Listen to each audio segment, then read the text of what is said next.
Bonjour, je suis Brian Royaux, le chef du restaurant Le Bras. Bonjour, je m'appelle Bernard Pâques. Avec mon épouse, on a monté notre petite société Libinamé-Poursé.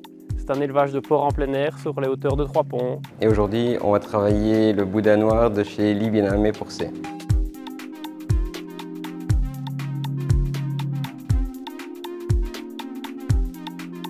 Libinamé-Poursé, c'est un élevage fermé, un circuit court, dans lequel on a 10 truies et tout l'engraissement des cochons qui naissent de ces 10 truies. Donc sur l'année, on produit environ 200 porcs.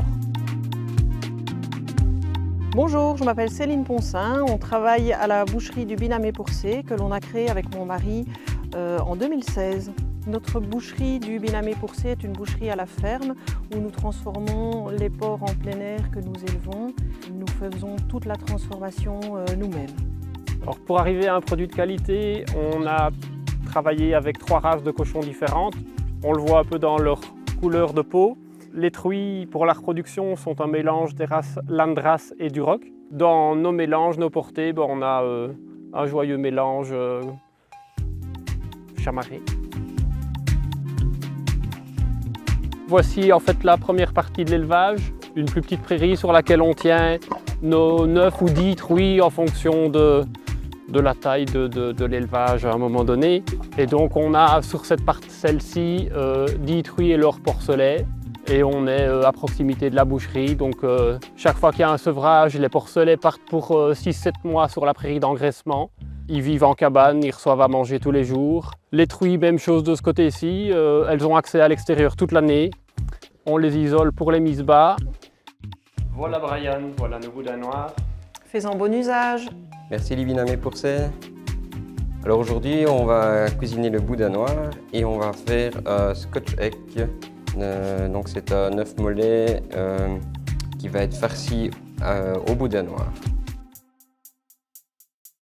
Bienvenue au restaurant Le Bras, situé au domaine de Bras. On a un concept un peu particulier où déjà l'idée c'est le partage.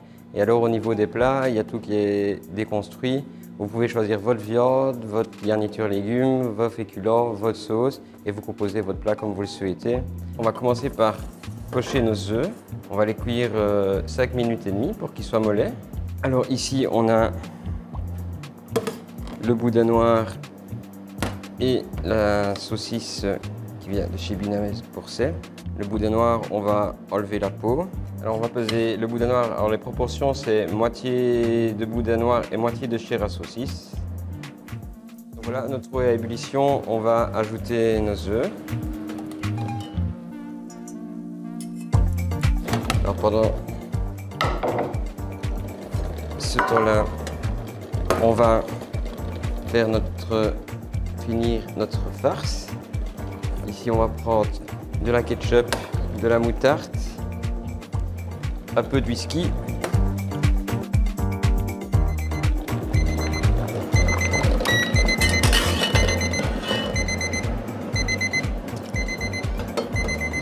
Là, on va passer à l'autre partie de la recette. On va accompagner ce scotch egg d'une petite sauce au calvados.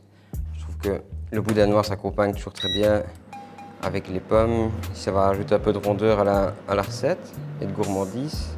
On va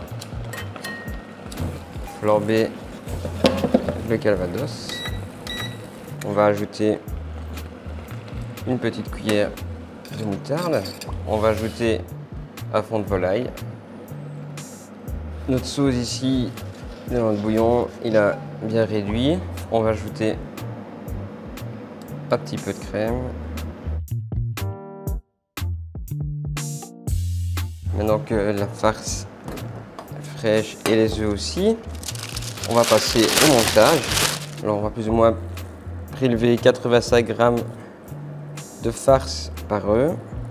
On va faire 2 boules.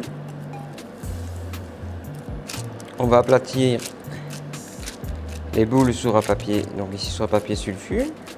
On va le recouvrir comme ceci avec la farce. On va le prendre en main délicatement. Et alors on va bien le recouvrir. Maintenant qu'on a formé la base de notre scotch egg, on va l'épaner à l'anglaise, donc la farine, les blancs d'œufs. Et de la chapelure, ici je fais un mélange de chapelure classique et de panko. Si vous trouvez de la chapelure, pas hésiter à refermer les petits trous s'il y en a, pour pas que ça éclate à la friteuse.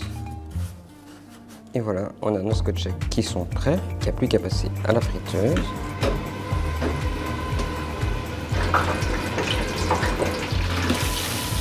Voilà. Voilà, notre sauce ici à verser sur la petite brunoise de pommes qu'on avait fait au préalable.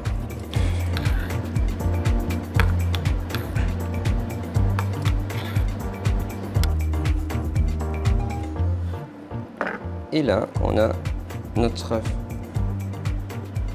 qui est resté mollet, la farce qui est cuite.